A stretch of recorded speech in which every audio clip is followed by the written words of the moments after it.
So there's been a lot of space games coming out lately. You know, we got games like Starfield, where you're like up in space traveling around. Well, I'm going to talk about another space game. This is a game that you may not realize. It's another space. But you start out, you have a character who's up in space, crash lands on this place, and then somebody else goes to try and save them, and they also crash land. So then it's up to you, the rookie, to have to go and save. You're a rookie? The explorers, the adventurers. Wow. In a game none other than Pikmin 4. Oh. Bet you didn't know that's what was coming. Oh, this is a Nintendo game on the Switch? Yeah. Wow, it looks good. It looks really good. Yeah. It's like one of the best looking like Nintendo games I think I've seen. Why don't they make like this all the time? I don't know. It's got a really interesting shallow depth of field, you know, style going on that like has like kind of a miniature like style something. I don't know. It looks really good. But so there's this guy named Captain Olimar or something like that crash lands, and then other people come and crash land, and basically you are this adventure spaceman character who's on this planet who now has to go save all the officers who crash landed and save Captain Olimar. The Rescue Corps is what they're called. So that's the basis of the game when you start out. So in Pikmin, so I never played Tinykin. I know you played Tinykin, but like this is my first like adventure into like a Pikmin style world. I guess the closest I had was like Kona Bridge of Spirits or whatever, because that game, you know, had little characters that followed you around the rot. But in this game, you have little Pikmin that will follow you around. So you start out with no Pikmin. You start out with a little dog named like Ochi or something like that, I believe is his name. Wait, so you land in a spaceship, but the Pikmin land in a flower ship? Yeah, so when you travel around, yes, they're like, it's like a little, Oh like, my god. it's like a little tomato bowl. They're like little plant creature things. I know. It's a plant ship. Yeah, it's so What cute. the heck You know? do they So come cute. from? And then you can get like little honeydews, and then you can go send the Pikmin to the honeydews, and they grow a flower on top of their head, so they move faster when they have the little flower. Oh. Yeah. So that's really neat. But in this game, in Pikmin, these are small plant-like creatures with distinct abilities you can grow, pluck, guide, and overpower enemies with. You use your Pikmin's miniature might and a bit of strategy to explore a mysterious planet in search of your crew and treasure. So as you're exploring the planet, you're looking for a survivor, you're looking for the lost like officers, but you're also looking for like treasures. So you find a bunch of things like a baseball or a clock, and you can bring that and put it into your ship, and they process it for like materials to like make new stuff and upgrade things and whatnot. You can also collect little like diamond thingies that also give you resources that you can then use to like upgrade stuff as well. So you start out, you customize your explorer, and then leads the charge each day to find your crew and fix the Rescue Corps ship, the SS Shepherd. So they have this like I mentioned, the art style is like really kind of realistic looking, surprisingly good looking in a lot of ways. Nice shallow depth of field going on. It just looks nice, and they did a good job to like take advantage of like the issues with the Switch and make it look really good, all things considered. Each area, so you start out, you land into an area with your ship, and your ship needs a bunch of parts to like make it run again, to turn on the radar, to eventually make it fly again, all that stuff. So you roam around this like open area space to discover caves, discover like collectibles, discover resources, fight bad guys, and much more. And you have a little tablet that you can use. You pull up the tablet, and that tablet will let you like, you know, check your map and like look at the travel log and do all these different things. And as you start running around, you eventually very quickly discover these little plants, and these little plants have numbers at the top of them. So you can pull those plants down and collect more Pikmin. And there's also certain areas where you just find Pikmin that are just growing out of the ground, and you just go pluck them out of the ground, and then you add them to your army, and they just start following you. And there's different types of Pikmin. So the first Pikmin you get are the red Pikmin. They're fire Pikmin, so they can like deal with fire related stuff. You eventually get electricity Pikmin that are resistant to electricity. There's ice Pikmin that can like freeze stuff.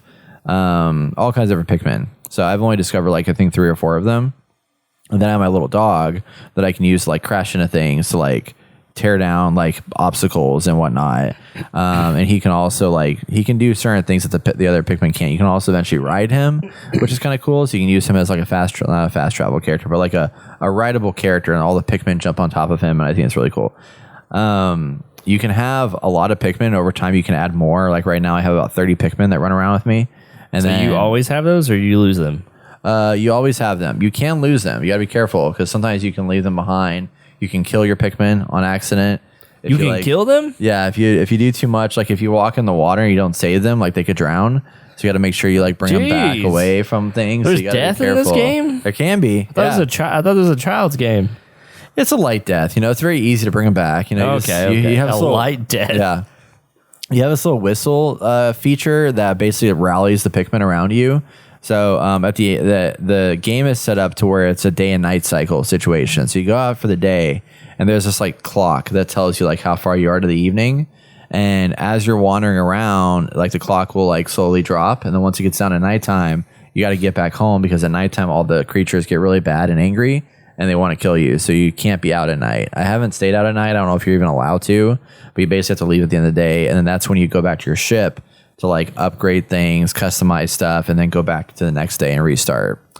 Not a huge fan of that feature because there's times where like the day goes by so fast and I'm like, shit, I'm not done exploring. I want to keep exploring stuff, but it forces you to go back and have to like do ship stuff and then go through a series of loading screens. Kind of annoying, but it is what it is. But as you get your Pikmin, you can guide them to different adventures to find treasure, explore new paths, battle the enemies. They can also pick up and collect resources. So like whenever you hover over some kind of resource, it'll tell you how many Pikmin you need to like grab the thing. So some of it's like three Pikmin. Sometimes it's 10. Sometimes it's 15. So you got to throw those Pikmin there, and then they just like go back to your home base to like deposit the stuff. And then you have to then go retrieve them to like use them again out in the world. There's use the whistle to gather your Pikmin. You can protect your Pikmin too. There's also this, one of the big mechanics of it is these cave systems.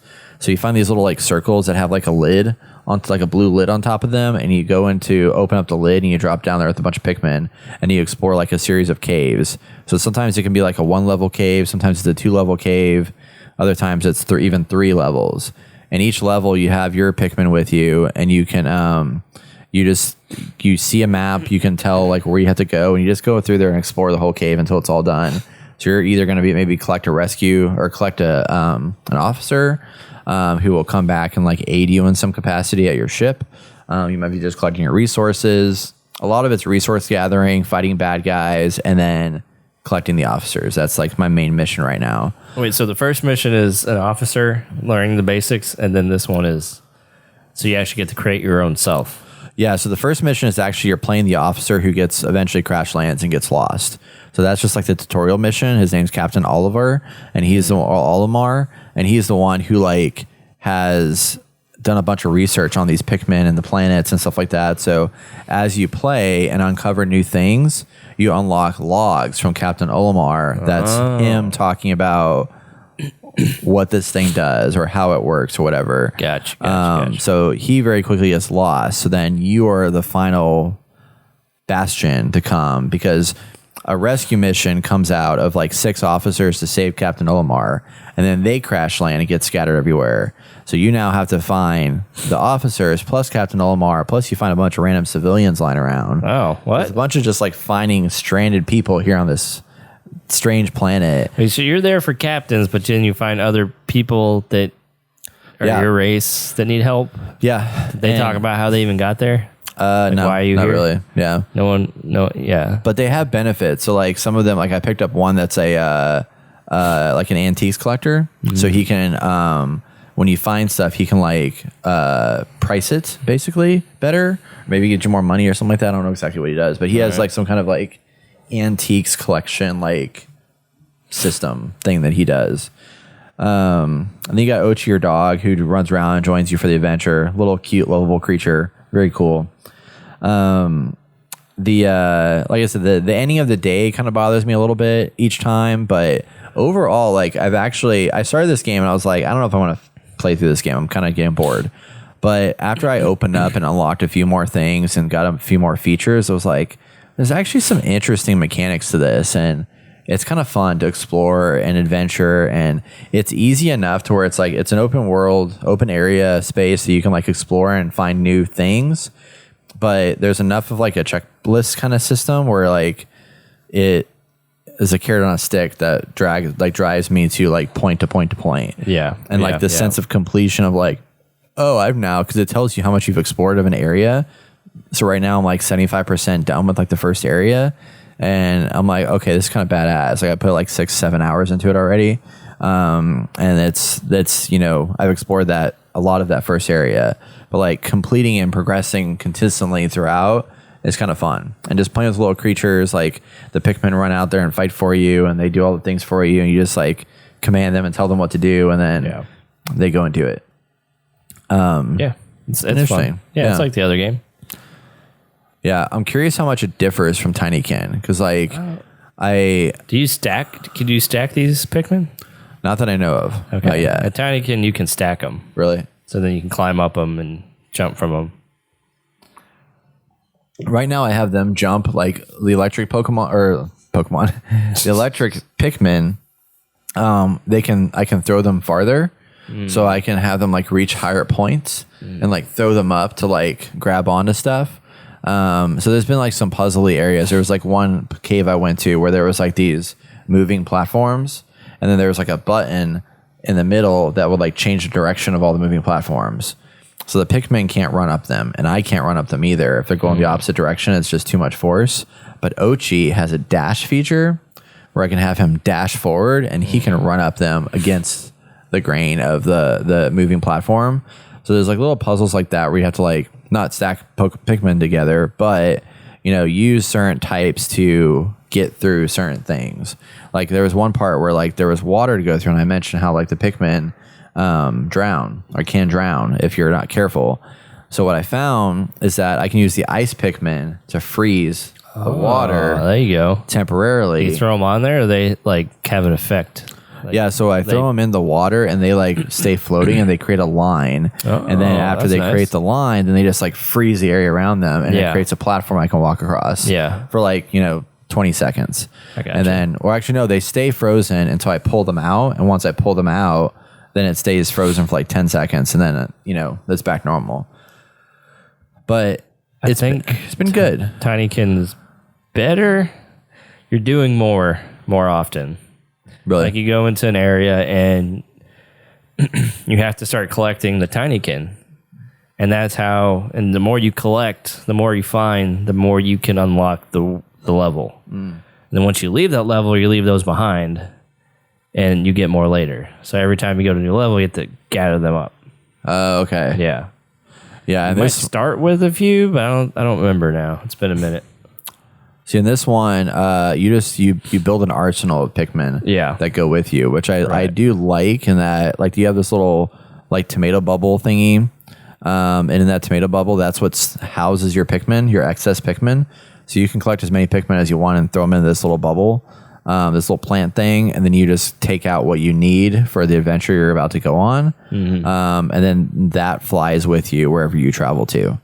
So you can like travel with that thing, and you also have another little like spacecraft that carries you, and the spacecraft also will carry collect resources that you find in the world too, and zip them up and stuff. But it's been a fun game. I've honestly been very impressed with it. There's a Game Boy in there that you can discover. You can pick it up and take it back to your ship. There's a lot of really neat like 3D objects throughout that I thought were kind of cool. But it's a cute game. You know, it's definitely like, I don't think Game of the year. Yeah, not Game of the Year. But no, I don't think it's for everybody, but I think it's a nice break between crazy intense epics like Baldur's Gate and Starfield. Yeah.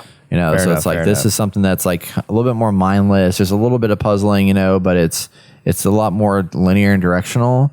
And it's not as silly as I thought it would be. Like, I mean, it's cute, but it's like I'm enjoying myself quite a bit, like playing through it. I mean, it looks like it's made for toddlers, some of the art style, but see, I disagree. I think it's okay. I think it's more adult than it's been, which I think is interesting. You've played it, not me, so I don't know. Yeah.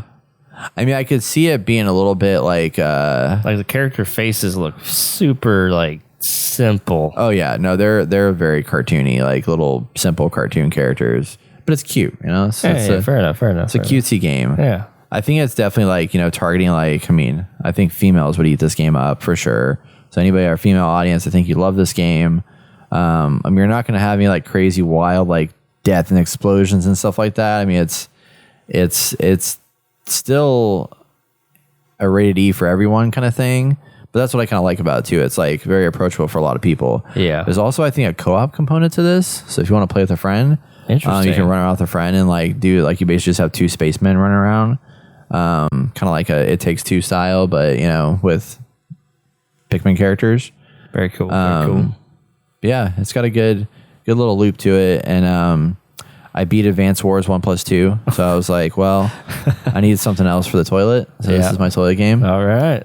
And it works for that. Does it help everything come out pretty smoothly? Totally does. Okay, cool. Yeah, awesome. Yeah, that's what I like to hear. It's something you can like jump into Pikmin. and not play very long. Right. And you can like pause wherever you are and just like come back to it. And it's like not like you forget everything because you just find a reason to use Switch, huh? Yeah. Basically, I mean, I bought it. Might as well. Fair enough. Gotta give it some love here and there. But I will say it is a full price $60 game. Dang, $60. Yeah. How many hours is in this? I don't know. Actually, let's find out. How long did it beat? I'll look it up. I think it's pretty long, honestly, because it is. How long to beat Pikmin 4? It 16 says and a half. 38 completionist. I will not be that person. That's a long time. That's a long time. 16. I think that's long. It is. Should be like 8 hours, but then Longer than I expected, to be honest. I guess 16 is good if you're going to pay $60. But that's about how long Mario plus Rabbids was. And this game, I would say, like art style, gameplay wise, I mean, it's obviously not a turn-based game, but it's the same kind of feeling I got from Mario plus Rabbids as this game. Gotcha. Like that idea of just like venturing around this world that I know where the boundaries are. Yeah. And I know kind of like, I'm just checking off boxes for different things to like achieve stuff. It's, like I say, it's a carrot on a stick, and I like the carrot on a stick. Nice. It's been pretty cool. So, cool. Yeah, definitely to recommend. All right, game of the year, definitely. Nope, not game of the year. Better than Starfield. All right. Brett did not say that. Okay, do not hold me to that. Game of the year is still going to be potentially Baldur's Gate 3 for me. But Pikmin 4, check it out. It's on the Switch exclusively. Like how it's potential. Yeah.